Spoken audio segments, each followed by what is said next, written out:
Hi everyone, I hope this finds you well. I am the Spiritual Seeker. I'm an independent researcher, numerologist, and member of Black Space Azania. Black Space is a Black consciousness formation. You can follow us on Twitter or like our Facebook page for more information and updates. As we are currently reading the book I Write What I Like, a collection of essays on the philosophy and movement of Black consciousness. In this episode, we are looking into one of the chapters on SASO, the South African Students' Organization.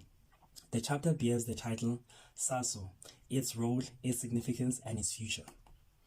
In the early 1960s, non-white students founded organizations such as the African Students Association, African Students Union of South Africa, and the Progressive National Students Union, but all could not stand the test of time, and NUSAS, the National Union of South African Students, was dominant even on Black campuses, with a stronghold in white universities like Rose University, Wits UCT, and the University of Natal. It was only towards the end of the 1960s that the UCM, the University Christian Movement, was founded and gave Black students a greater chance of coming together. The South African Students Organization, SASO, was formed in 1968 and inaugurated in 1969, where Steve Biko was elected as its first president.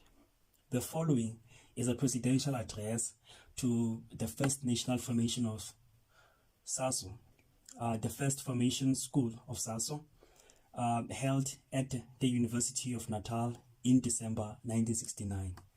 Steve Biko highlights how the formation of SASO was met with mixed reactions from the student population at large. On the one hand, there were militant students who maintained that the organization was far from being the answer that the Africans needed. On the other side, there were white students who feared that the organization was making non-white students more militant. Steve Biko noted all of this with surprise, mentioning that it seems sometimes that it is a crime for the non-white students to think for themselves.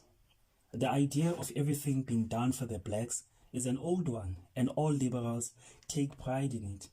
But once the Black students want to do things for themselves, suddenly they are regarded as becoming militant.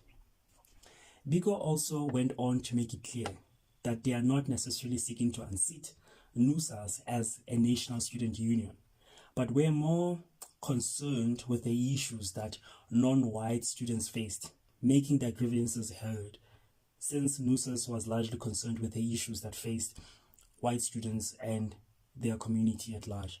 Steve Biko and his comrades did not only want Black visibility, but Black participation as well. It is also interesting to note that one of the aims of SASO was to establish a common identity for all non-white students.